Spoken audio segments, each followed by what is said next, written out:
My name is Bobby Motooka, born and raised in Hana, but I went to Lahaina. I was a 4-year boarder. Hey. I'm currently the safety director at Maui Electric.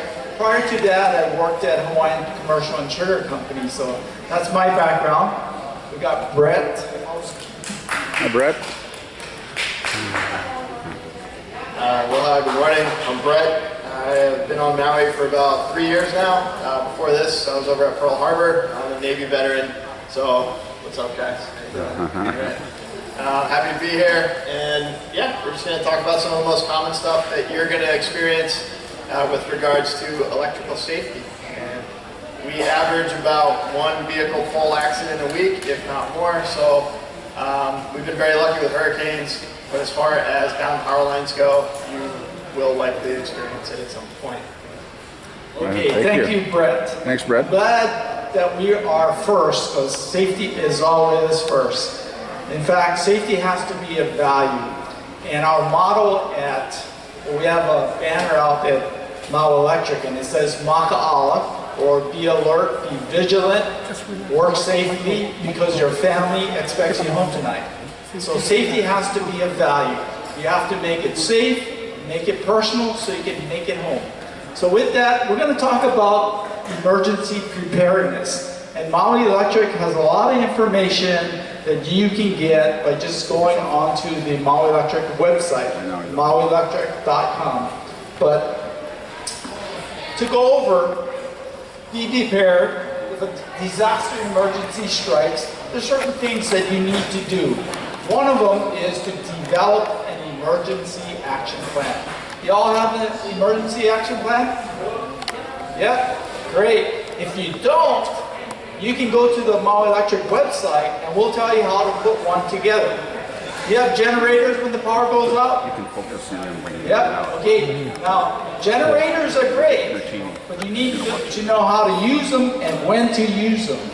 Because generators can backfeed into our power grid, and that could be a hazard for our workers, our linemen. So it's very important to know how and when to use your generator. When the power goes out, anybody experience a power outage? Sometimes? Well, okay. If the power goes out, it's important to unplug or turn off all your electrical appliances. Okay, it's important. Because say you're cooking, the power goes out. You need the stove on, then the power goes back on again. What's going to happen? So it's important to turn off all your electrical appliances. And we have this book, emergency book on how to develop your emergency action plan, what to do in a power outage. So you can call Maui Electric at 871-2339 to get a hard copy of that book, or you can again go onto the Maui Electric webpage and download that information. Energy conservation, real important. I had to put a spot in there. Replace your incandescent bulbs with the fluorescent lights, or the CFL. So we got a whole bunch of information on how to conserve energy, real important. Whenever the power goes out, we always get calls on when will the power go back on? How long is it going to be out? Right? Well, we have a step to restore power safely at the storm. Again, safety first. So we got to make sure that it's safe for the public and also for our employees. So safety first, always. Then we do a damage assessment. We need to find out what's going on, what was damaged. We first repair the main transmission and substations. Then we look at the neighborhood circuits. And then we would repair service lines and restore power to the individual customers. So as soon as the power goes off, we don't go right out there and try to restore power to individual customers. Here's the process that we go through. And then finally, full circuit restoration. Okay, so that's the process that we go through. Our safety team does electrical safety awareness for the first responders. So we go out there and do training, electrical safety training for the fire department and also the police department. And we have a working model of what we present to the first responders. So at this time, I'll turn it over to Brett, and he's going to show you some of the hazards involved in down power lines in particular. Whenever we have a storm, that's the #1 concern because we have down power lines. So what do we do?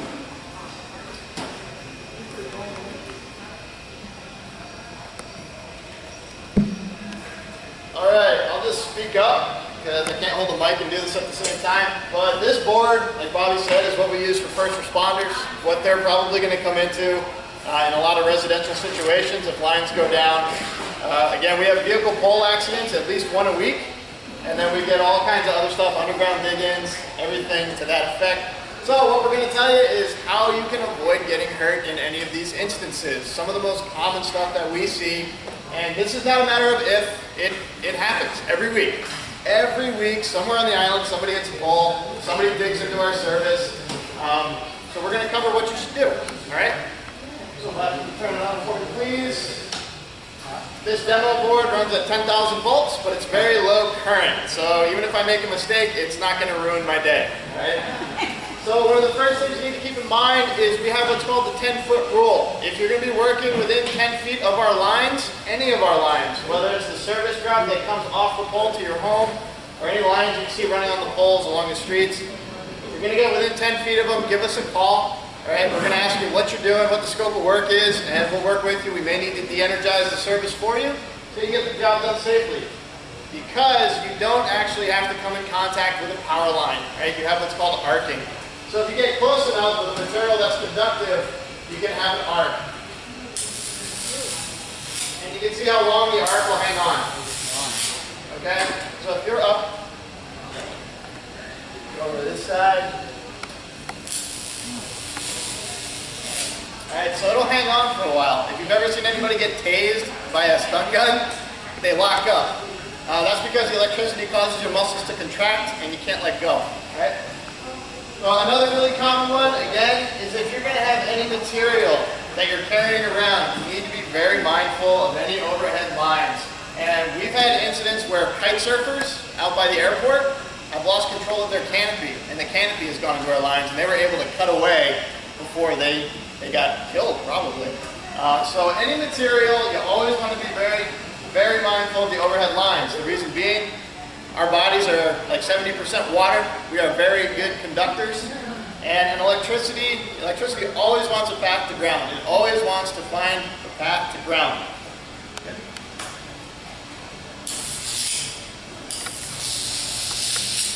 So what you may or may not be able to see is this is a perfect example.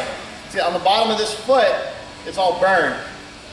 And that's because the electricity travels through any conductive material, down through the person, and in this case, this little guy is right-handed.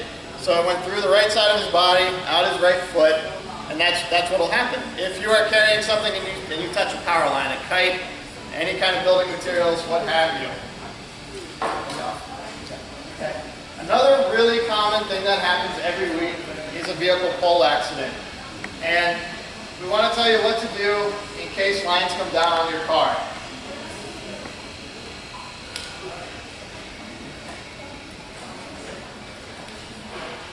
Okay. Alright, so if lines come down on your vehicle, the first thing you want to do is if you can drive your car out, drive your car out. Alright? If you can get your vehicle out of that accident, go ahead and get it out of there. You are safe inside the car. And the reason being is that you're at the same amount of potential energy as all the electricity flowing around your vehicle. It's kind of like a bird on a wire, right? If you cannot drive your car, stay put, call 911. We'll get out there as fast as we can. They're going to call us, and we're going to de-energize the line. That way we can get you out. If the vehicle catches fire or it's smoking too bad, the inside of your car is filling up with smoke, and you have to get out, what you have to do is you have to open the door. You cannot touch the car and the ground at the same time. Okay, you will provide a path to ground, which means you'll get electrocuted. So you have to open the door, you have to stand in the doorway, and you have to jump out. And again, you cannot touch the car and the ground at the same time, right? Otherwise you'll get a shock, okay? And then once you're on the ground, you have to shuffle your feet away. Keep your feet on the ground and just shuffle them away nice and slow. The reason being is the earth is also going to be energized around it. And then the further away from the point source, the less the voltage, right? It all dissipates. So we recommend 35 feet. However, it's very wet out, you might want to increase that distance. Usually 1 to 2 spans, which one span is from one pole to another pole, okay? Shuffle your feet until you're away. If you see a vehicle pole accident, you have to resist the urge to rush in and help. There have been instances where Good Samaritans have gotten killed trying to help somebody because the vehicle was energized. So what can happen is if you get too close, you're at a different potential energy than the vehicle, right? So you have to resist that urge. You need to stay away, just call for help. We'll get our troubleman out there as fast as we can, and we'll get the circuit de-energized, all right? All right, another really common one, next to vehicle pole accidents, are underground dig-ins.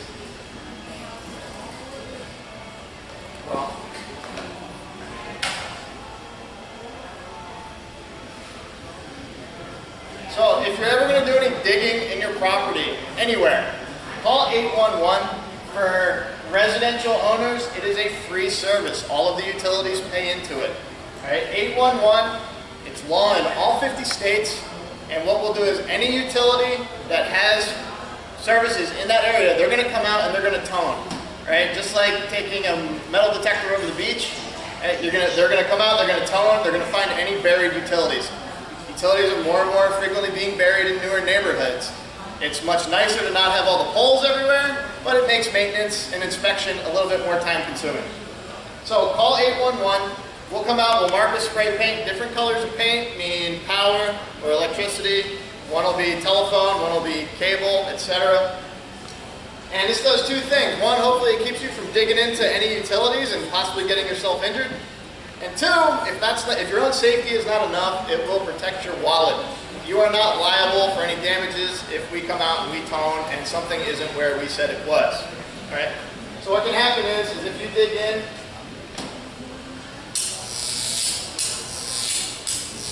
wood's not a great conductor, but it is a conductor.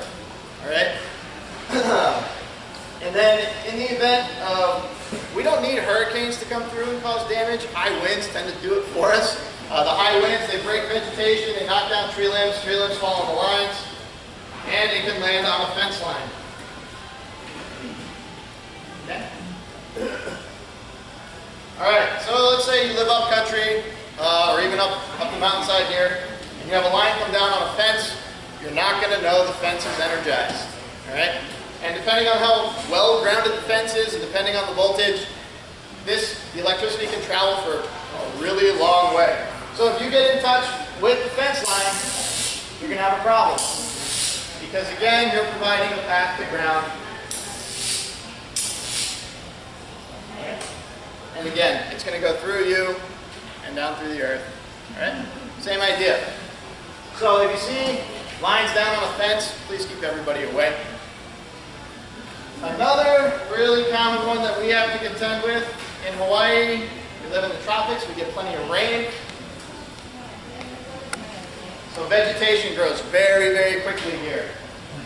And some of our lower voltage lines, particularly the 4 kV lines, they're not high enough energy to burn the vegetation away. So if you remember a couple of years ago, there was a fruit picker out on the west side, got into the mango tree, and wound up passing away. So I want you to pay attention to the bottom of this, okay? Bobby? So you can see it smoking. So with some of our lower voltage lines, the vegetation's all wet. It's not a great conductor, but it's still a conductor nonetheless, right? So the electricity is going to energize this entire thing. I can feel a slight buzzing, but I'm insulated because I have rubber gloves on, right? But if you have, particularly our 4 kV lines, if you have the lower voltage lines, you're not even going to know, right? This is the same concept as a bird on a wire. How come a bird can sit on a wire and nothing happens? Because this bird is at the same amount of electrical potential as that's running through this wire. It's the same thing if the line comes down in your car. But if this bird touches two conductors, or it touches, let's say, a cross arm on the pole,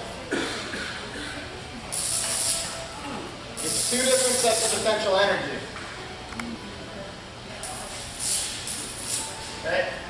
Out here we don't have too many large birds like on the mainland, the nene and the larger seabirds like the albatross. If they touch two of the conductors, or a conductor and something else that's not at the same potential energy, they get killed, right? So that's the same idea. That's why when a line comes down in your car, you're safe. You're like a bird on a wire, right? So vegetation is something we always have to contend with. And the last one that we is graduation. We do not like mylar balloons, and the reason we do not like mylar balloons is because they have metal in them. Last year, when Lahaina Luna graduated, I don't know if any of you live up Lahaina Luna Road, but there was an outage. Dude, yeah, this guy's shaking his head. And I was on call for that one. And what it was a couple blocks off the HP, up Lahaina Luna Road, somebody let go of one mylar balloon. And it got into our conductor, and it knocked power out the rest of the way up the hill. All right, and we'll show you what happens with a mylar balloon. This one's new, so it should look pretty good.